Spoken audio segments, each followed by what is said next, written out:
Bienvenue dans le module d'introduction vidéo de Finalise, l'application e-learning de comptabilité d'entreprise et d'analyse financière de Formant Plus. Vous avez donc réussi le challenge numéro 1 en obtenant de bons scores au quiz. Vous devez avoir déjà visionné les vidéos traitant du bilan et du compte de résultat. Cette vidéo va compléter les explications en mettant en évidence la relation qui existe entre le bilan et le compte de résultat. Elle corrige l'erreur qui s'était volontairement glissée dans la vidéo introductive sur le même thème. Alors, avez-vous trouvé l'erreur? Vous avez sans doute une petite idée? Voyons ensemble.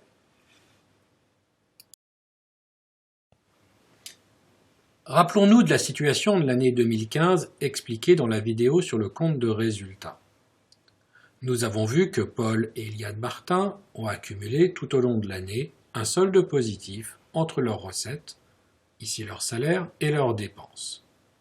Ils se sont donc créés, au cours de l'année 2015, une nouvelle ressource financière. Que vont-ils en faire? Imaginons à nouveau que nous soyons le 31 décembre 2015. Paul et Eliane Martin se concertent pour décider de l'affectation de ce solde positif issu de leur travail de 2015. En fait, en tant que particuliers, ils n'ont pas vraiment le choix pour une partie de l'affectation.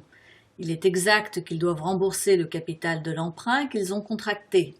Ils utilisent donc la partie A du solde à cet effet. Mais, dans l'exemple, il reste encore un reliquat de solde B non affecté. Ils décident de l'affecter à l'épargne. Quelles sont les vraies conséquences de ces éléments sur le bilan du 31 décembre 2015? Vous aviez trouvé l'erreur? Tout d'abord, sur leur emprunt, le capital restant dû à la banque va diminuer puisque les Martins en ont remboursé une partie. Les Martins sont maintenant moins endettés et sont donc devenus un peu plus les propriétaires de leur maison. Contrairement à la première vidéo, le solde B, comme le solde A, vient aussi naturellement se placer dans la colonne « D'où vient l'argent ?» car c'est le résultat de la richesse créée par les Martins tout au long de l'année. Mais alors, me direz-vous, il y a des équilibres du bilan? Eh bien non, car cet argent est bien quelque part. Il se retrouve, conformément à la décision des Martins, dans leur épargne disponible.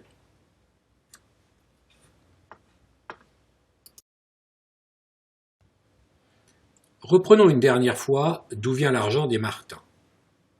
Il vient bien d'un apport personnel constitué par leur héritage et le fruit de leur travail 2015, matérialisé par la totalité du solde 2015, qui pour une entreprise serait un bénéfice. La partie haute du bilan, dans la colonne « D'où vient l'argent ?» augmente donc. L'argent vient aussi de l'emprunt, qui lui a diminué, car les Martins ont remboursé une partie du capital restant dû. Où est l'argent des Martins? Leur maison est toujours là. L'épargne de son côté a effectivement augmenté de la valeur du solde B, car c'est bien ce que les Martins ont décidé de faire. La richesse créée par les Martins en 2015, matérialisée par le solde positif de leur compte de résultat 2015, se retrouve donc bien dans leur bilan de fin d'année. L'équilibre du bilan est-il respecté? Vous en doutez? Prenons un exemple. Imaginons que les Martins aient dégagé 30 000 € lors de l'année 2015. Ils en ont consacré 20 000 au remboursement du capital et 10 000 à l'épargne. Par rapport au dernier bilan, les différentes masses financières ont donc été modifiées de la façon suivante. Plus 30, moins 20 et plus 10. Faites le solde. L'équilibre est bien respecté comme il se doit. En résumé, il y a donc un lien entre le compte de résultat et le bilan. Ce lien, ce seul lien, c'est le résultat net, qui se retrouve dans les deux documents. C'est ce lien qui assure l'équilibre du bilan.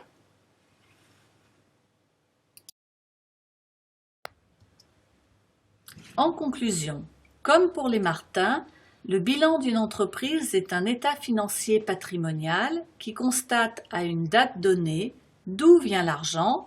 Les comptables utilisent les termes passifs ou ressources depuis la création de l'entreprise. Face à où est l'argent, les comptables utilisent les termes actifs ou emploi.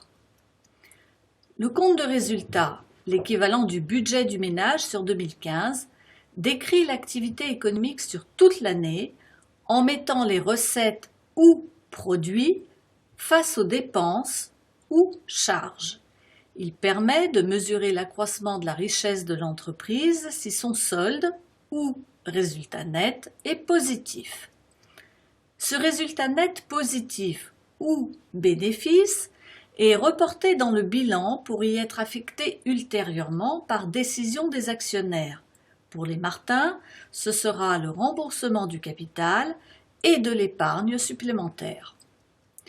Le résultat net est le seul lien entre les deux documents et il assure l'équilibre du bilan qui est ainsi toujours respecté.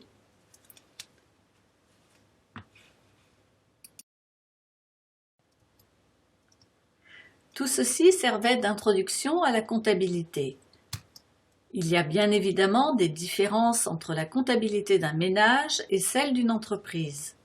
Nous espérons que l'utilisation de l'application Finalise, son interactivité, ses explications pédagogiques, sa méthode d'analyse et ses quiz vous permettront de mieux comprendre à votre rythme les principes généraux de la comptabilité d'entreprise et de l'analyse financière. Bon courage et à bientôt sur www.finalise.fr.